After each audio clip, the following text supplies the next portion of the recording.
ہمارے سامنے تاریخ کے دو واقعات، مشکل سے 25 سال کے وقفے کے ساتھ رونما ہونے والے دو واقعات ہیں۔ دونوں واقعات قتل کے ہیں، ظلم کے ہیں۔ دونوں واقعات میں بظاہر دشمن نے گھیر کر اپنے نشانے کو، جس کو وہ مارنا چاہتا تھا، اپنے ہدف کو انجام کار موت سے دوچار کیا۔ ایک واقعہ کربلا کا واقعہ ہے، اور ایک اس سے 25 سال پہلے سرزمین مدینہ میں رونما ہونے والا حضرت عثمان کا قتل ہے۔ یہ دونوں قتل ہیں۔ اب ان دونوں کا ہی موازنہ کر لیجئے تو سمجھ میں آ جائے گا کہ حالت جبر میں ہونے والا واقعہ کیا ہوتا ہے اور ارادے سے ہونے والا واقعہ کیا ہوتا ہے۔ حضرت عثمان کے قتل کے اس واقعے کی جو تفصیلات ہمارے سامنے ہیں، اس میں صورت یہ ہے کہ 40 دن کا مسلسل محاصرہ ہے۔ حضرت عثمان اپنے حرم، اپنے دارالخلافہ، اپنی اس حد میں کہ جو ان کی رہائش کی جگہ تھی اس میں محصور ہو چکے ہیں۔ باغیوں نے گھیر لیا ہے۔ مدینے کے تمام لوگ، جس میں مہاجر صحابہ بھی شامل ہیں، انصار صحابہ بھی شامل ہیں، اور 25 سالوں میں، گزشتہ 25 سالوں میں پیدا ہونے والی انصار و مہاجرین کی وہ اولاد جو تابعی کہلاتی ہے، جسے شرف صحابیت حاصل نہیں، وہ بھی مدینے میں موجود ہے۔ ان سب کا مسلسل خاموش رہنا اور حضرت عثمان کا مارا جانا، ان کی خاموشی، اب اس کا سبب کچھ بھی ہو سکتا ہے کہ وہ جو باغی تھے وہ اتنے طاقتور تھے کہ یہ آواز نہیں اٹھا سکتے تھے، ہرچند کہ ہم صحابہ کرام کے متعلق یہ گمان نہیں کر سکتے کہ مصر اور عراق سے آئے ہوئے افراد کا چھوٹا چھوٹا گروہ جس نے آ کے کچھ اپنے مطالبات دربار خلافت میں پیش کیے تھے، وہ اتنے طاقتور ہوں گے کہ ہمارے انتہائی جری اور جید صحابہ کو خاموش کر دیں گے اور وہ حق کے لیے آواز نہیں بلند کر سکیں گے۔ بہرطور یا تو وہ مجبور تھے کہ آواز نہ اٹھا سکیں، یا وہ ان آنے والوں کے نقطہ نظر سے متفق تھے اس لیے خاموش تھے۔ یہی امکان ہو سکتا ہے نا۔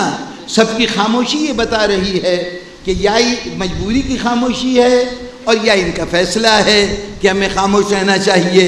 اب اگر یہ فیصلہ ہے تو اس کے نتیجے کیا ہوں گے، یہ وہ لوگ سوچیں جو کہتے ہیں کہ اجماع امت کبھی باطل نہیں ہوتا۔ اب یہ اجماع امت ہوگا نا جب سب متفق ہوں گے، اس لیے میں سمجھتا ہوں کہ مجبوری رہی ہوگی۔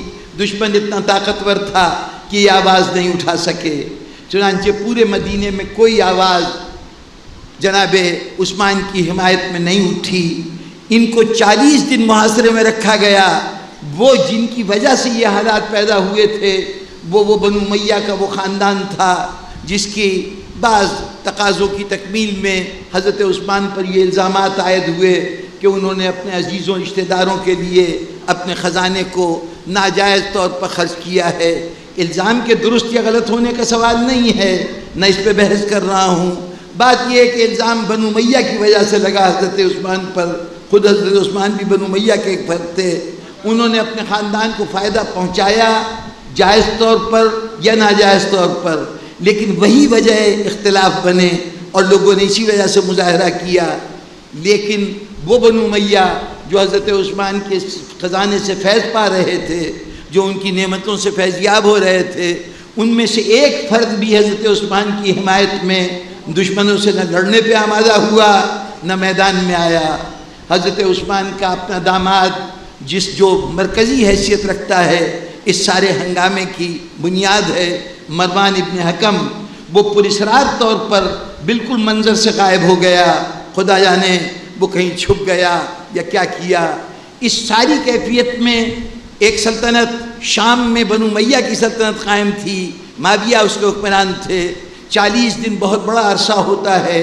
انہوں نے خلیفہ کی حمایت کے لیے فوج کا ایک دستہ بھیجا، اور اس دستے کو خدا جانے ہدایات تھیں یا کیا بات تھی کہ وہ دستہ مدینے سے کچھ فاصلے پہ ذات العرق کے مقام پر آ کے قیام پذیر ہو گیا، اور اس وقت تک خیمہ زن رہا جب تک حضرت عثمان مارے نہیں گئے، حضرت عثمان قتل ہو گئے تو یہ گروہ جیسے آیا تھا اسی اہتمام سے واپس دمشق چلا گیا۔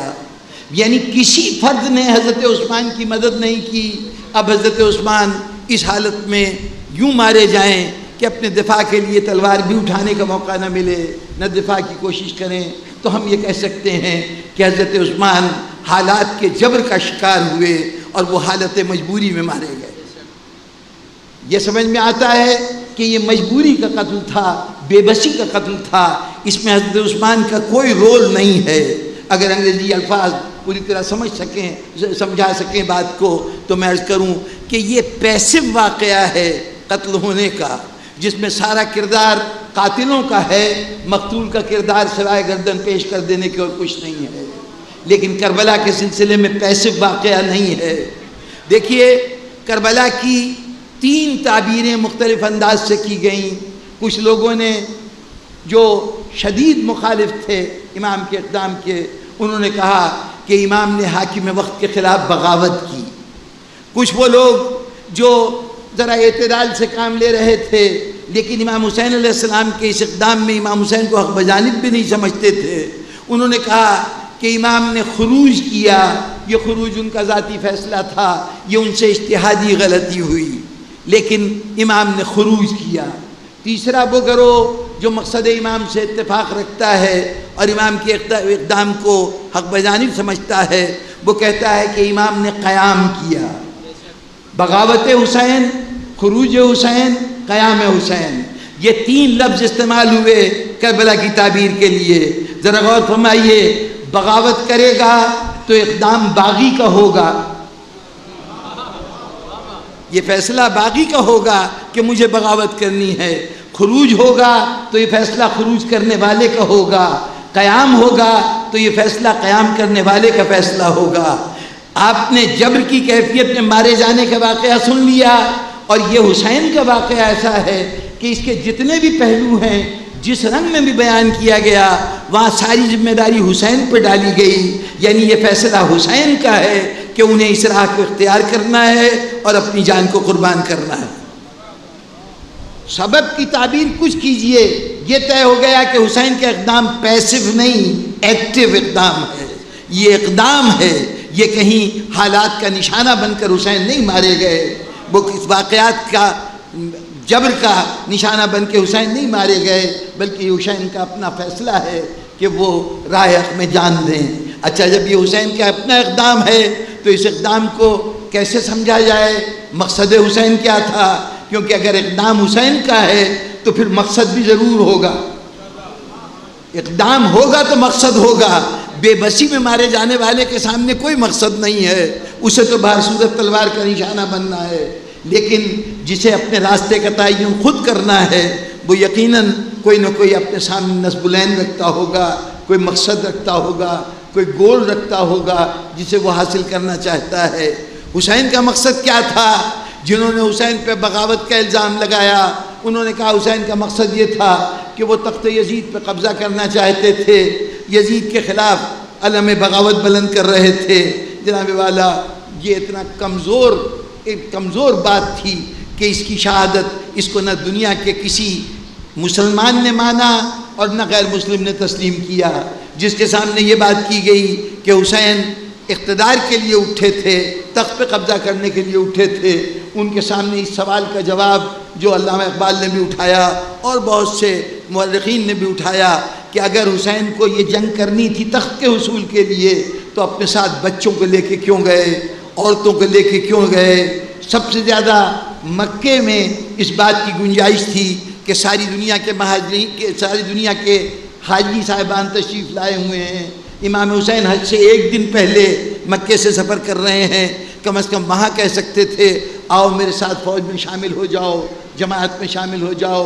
کربلا تک راستے میں جہنیہ قبائل جو بدو قبائل ہوا کرتے تھے ان کو جہنیہ کے نام سے تعبیر کیا جاتا تھا، بہت سے جہنی قبائل کے لوگ حسین کے ساتھ یہ سمجھ کے شامل ہو گئے کہ فرزند رسول جا رہے ہیں، سرزمین کوفہ کی طرف جا رہے ہیں، شاید وہاں پر سلطنت آپ کا انتظار کر رہی ہو تو ہمیں بھی کوئی عہدہ مل جائے گا، منصب مل جائے گا۔ لیکن امام ان افراد کو واپس بھیجتے رہے، مختلف مواقع پر مختلف تقاریر کیں اور ان لوگوں کو بھیج دیا۔ کربلا تک صرف گنتی کے 4 یا 5 ذہنی افراد ہیں جو امام کے ساتھ ہیں، باقی سارے لشکر چھوڑ کے چلے گئے۔ تو گویا اگر امام کا ارادہ تخت و تاج کا حصول تھا تو سب سے پہلے کا چاہیے تو یہ تھا کہ فوج بناتے، لشکر جمع کرتے، گروہ تیار کرتے اور اس کے بعد حکومت کے خلاف علم جہاد بلند کرتے۔ لیکن ایسا کوئی قدم نہ ہونا، اس بغاوت کے الزام کو تو کوئی تقویت نہیں ملی، دنیا نے تسلیم نہیں کیا۔ اچھا، جنہوں نے کہا کہ یہ حسین کا اجتہادی فیصلہ تھا جس میں صحابہ اکرام نے حسین سے اتفاق نہیں کیا، وہ دوسرے لفظوں میں باقی فقہائے ملت کا فیصلہ کچھ اور تھا اور حسین کا فیصلہ کچھ اور تھا، تو یہ حسین سے خطا اجتہادی ہو گئی۔ خدا ان کے اس عمل کو معاف کرے اور ان کے اس گناہ کو جو خطا کی صورت میں ہوا ہے اس کو معاف کر دے۔ اجتہاد کا جو خطا اجتہادی میں ہوتا یہ ہے کہ اگر مجتہد صحیح فیصلہ کرے، شریعت کے مطابق فیصلہ کرے تو اس کو دوہرا صلہ ملتا ہے، ایک اس جد و جہد کا، اس تلاش کا جو اس نے صحیح حکم حاصل کرنے کے لیے کیا، اور دوسرے اس صحیح حکم کو، شریعت کے حکم کو نافذ کرنے کا۔ کیونکہ مجتہد اگر دیانتدار ہے اور اس نے دیانتداری سے فیصلے کی تلاش کی اور صحیح فیصلے تک نہیں پہنچ سکا تو اسے کہا جاتا ہے کہ اس سے خطا اجتہادی سرزد ہوئی، اس کو 2 کے بجائے 1 اجر ملے گا۔ تلاش کا اجر تو ملے گا، فیصلے کا اجر نہیں ملے گا۔ تو حسین سے خطا اجتہادی ہوئی، اس لیے یہ ان کا 1 اجر ہے، 2 اجر نہیں۔ چلیے شکر ہے کہ آپ نے حسین کے لیے کچھ اجر مانا، لیکن یہ خطا اجتہادی آپ کا ارشاد اپنی جگہ پر، زمانے کے اہل علم نے کبھی بھی اس کو حسین کا اجتہاد نہیں سمجھا، بلکہ یہ سمجھا کہ حسین ہی حقانیت کی وہ پہچان ہے کہ جہاں یہ ہوتا ہے وہاں پر یہ نہیں دیکھا جاتا کہ اور فیصلہ کیا ہو، حسین کا اقدام خود شریعت ہے۔ حسین مجتہد نہیں ہے کہ وہ اجتہاد سے کام لے گا، حسین تو خود دلیل ہے، نص ہے، ثبوت ہے، وہ جو کچھ کہہ دے وہی شریعت ہے۔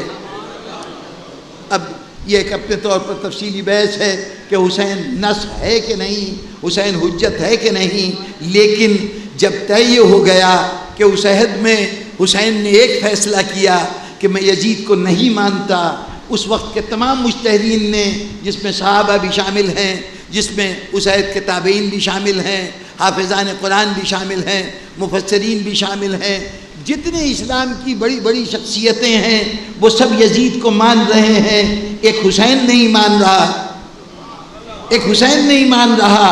اگر آج انسانیت یزید کو خلیفہ برحق مانتی ہے تو حسین سے خطا اجتہادی ہوئی، لیکن اگر آج یہ طے ہے کہ حسین کا فیصلہ صحیح تھا اور یزید برحق نہیں تھا تو اب اس کو خطا اجتہادی نہ کہو، یہ کہو کہ تمام صحابہ ایک طرف ہوں، اگر حسین کا فیصلہ اس کے خلاف ہو تو سب کے فیصلے قبول نہیں ہوں گے، حسین کا فیصلہ قبول ہوگا۔